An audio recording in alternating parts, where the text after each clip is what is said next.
Hurry Harry and Deerslayer have reached Muskrat Castle, the fort-like house which Tom Hutter has erected in the lake. But the Hutters are not at home. Hurry finally locates them in an outlet of the lake where they are fishing. The old man is soon acquainted with conditions in the forest, and their large flatboat, called the Ark, is headed back toward the lake when Deerslayer suddenly sights a number of painted Indians lined up on an overhanging tree. Hurry at the sweeps hears Hutter call, "Pull for your life, Hurry, pull!" The Ark sweeps forward as the woods are filled with savage yells, and rifle bullets patter against the logs of the Ark. But the latter is soon in the lake and past immediate danger. The present act opens at Muskrat Castle several hours later. Well, Hurry, your enormous strength was never put to better use than tonight. If you hadn't got the Ark into such quick motion, there'd have been a nice little party on board. But we're safe now for the present behind these stout logs. There's not a canoe on the lake that I don't know where it's hid. There are two, but they're so snug in hollow logs that they'll ne'er be found. There's no telling that, Harry. A hound is not more sartain on the scent than a redskin. It'll be a tight log that will hide a canoe from his eyes. You're right, Deerslayer. Judith, find our friends food. A long march gives a sharp appetite. We're not starving, Master Hutter. We just filled up as we reached the lake. Nature is nature and must be fed. Judith, see to the meal. And take your sister to help you. We'll have something ready, Father, shortly. Though I wish I might stay a moment and help you plan your campaign against our enemies. Indian warfare is not a woman's concern, Judith. Now, you leave that to us. Yes, but a woman's wit is often the strong man's best aid. That may be, lass, but we don't need you now. Come, Hetty. I wanted the girls away, friends, because I wanted to hold talk with you both. This matter looks serious.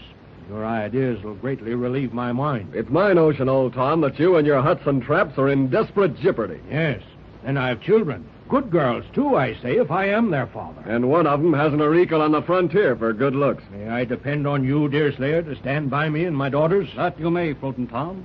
And I think you can count on Hurry, too. I say you won't be able to count on Hurry. Hurry is his nature as well as his name, and he'll fly away as soon as he thinks his fine figure is in danger. But we can rely on Deerslayer. Your honest face and heart tell me you will perform your promises. Leave us, Judith, leave us.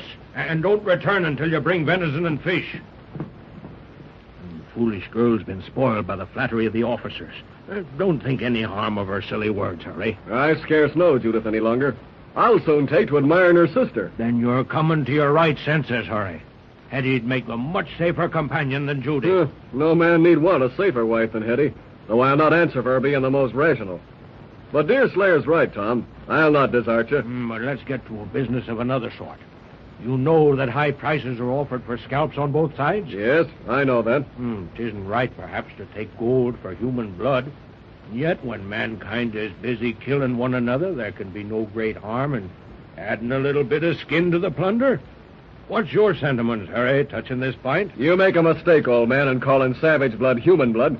I think no more of a redskin scalp than I do of a pair of wolf's ears. That's manly. I knew you'd be on my side. Deerslayer, I suppose you're of Hurry's way of thinking? I've no such feeling. My gifts are not scalpers' gifts. I'll stand by you in the Ark, the castle, or canoe.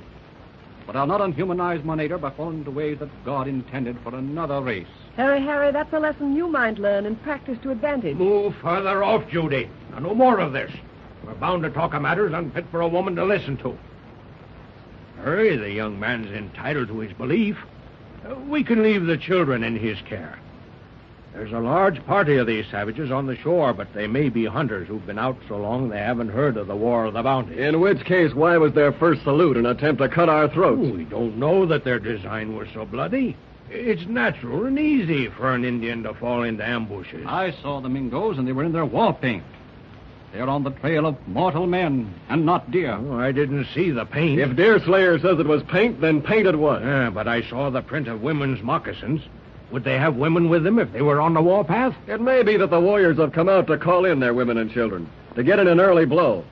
Anyway, if there is women and children, the colony pays for all scalps alike. More shame that it should be so. Hearken to reason, lad. The savages scalp your friends. Why shouldn't we scalp? One good turn deserves another. Master Hurry, is it religion to say that one bad turn deserves another? I'll never reason against you, Judy, for you beat me with beauty if you can't with sense. Here's the Canadas paying their Indians for scalps, And why not we pay... Our Indians. Oh, Father. Father, think no more of this. And listen to the advice of Deerslayer. Deerslayer, you're young and don't understand the ways of the forest. If your enemy be fierce, then you must be fiercer. That's not the missionary teaching. Some of the Moravians say that if you are struck on... That for your Moravian missionaries. Who ever heard of mercy for a muskrat?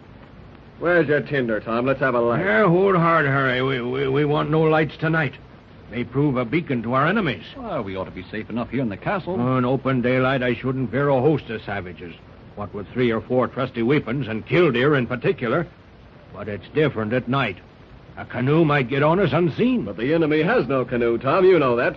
There are only 5 canoes in these parts, and we have 3 with us, and the other 2 are housed on the shore in hollow logs, safe from the eyes of even prowling redskins. But in the morning, they'll leave no likely place unexamined. The Indian don't live that can find a canoe that's suitably wintered. My opinion is that these canoes should be got off to the castle, and the sooner it's done, the better. What do you think, Deerslayer? I agree with Tom.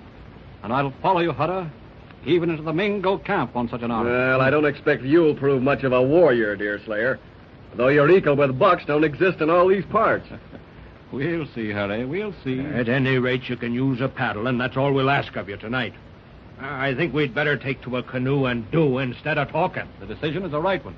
We must get those 2 canoes. I'll follow old Tom.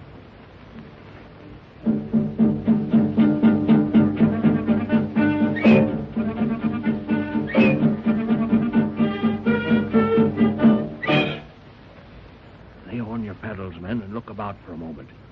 You must be all eyes and ears, for these varmin has noses like bloodhounds.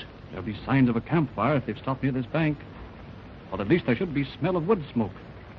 You scent anything, Harry? Not a thing.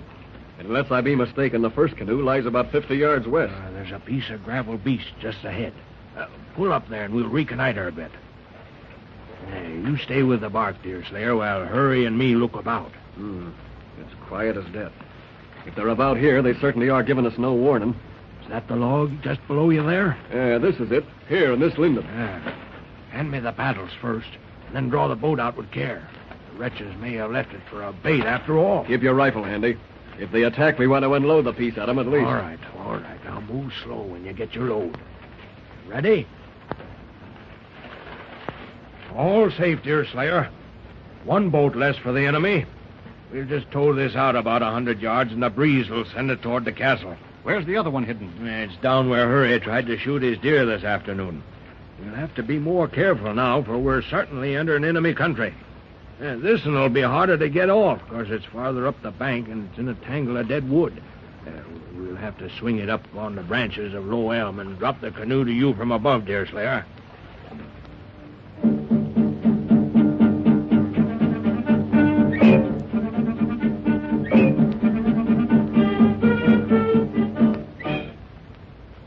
Steady, lad, while we swing up. I hope the enemy are not close. No woodsman could perform this feat with enough silence not to give away his position. Can you see your way, Hurry? No, but I got feelers. Hey, what's that? Oh, don't be womanish. It's an owl. Stop talking and feel out for the log. Here it is. The boat? Snug as a bug. Give me a lift. Come along. Ahoy below there, Deerslayer. You ready? Let her down. Now we've treed the scamps. If they want to visit the castle, let them swim. We'll strike for the Ark, Deerslayer, and you can follow. Let us paddle along the south shore first and see if we can find a sign of encampment. I suggest you look into the bay first. We're not sure of that quarter yet. You'd not better go along, lad, because there may be trouble. I think I'd better go along, as I agreed. Well, I'm thinking of the gals. They must have your protection if anything happens to us on this excursion. I advise you not to land, Hutter. That all depends, son. Look, Tom. Through those alders on the right. It's a dying brand. It's the remains of a campfire. I'll wager there's enough bounty sleeping around that fire to make us rich. You land us, Deerslayer, and let us do a bit of warpath for ourselves. You're right, Harry. Do as we say, Deerslayer. Land us. We'll call if we find danger we can't find a way out of. I wish you wouldn't undertake this matter, Tom. Your wishes can't be allowed. There's bounty money in that camp, and that ends the matter. I'll paddle off in the lake and wait for a signal. This is good. Now, shove off now, Deerslayer. You follow me, Hurry. This little excursion needs caution. We might find the place deserted. There are only women around that fire. Our work will be easy. If there are any braves, we'll have to move fast. How far away do you judge the fire to be? Oh, just a few yards. There isn't enough light to give much information. Well, if it's a war party, they must have sentinels. Shh. I can see figures now. Braves? Squaws, I think. Then our work will be easy. Unless the men are watching from behind these trees. Look out for that root, Harry. Look out. We're coming, son. It's a fight for our life now. Come on, you painted reptiles. We'll see if a dozen of you is a match for Harry. Fight your way to the oak, Harry. We'll give him the slip. There, slippery devil, it's skin's grease. There, take that for your cunning. This way, Harry. There's 3 of the varmints on me. I can't handle them all. Hey, there's a mountain on me. Let up, you painted reptiles, let up. I'm tied like a slow log now. There, stop choking me. Where's Deerslayer? He mustn't come ashore. Keep off the land, lad. Keep off. The gals depend on you now. Keep off and aid my children.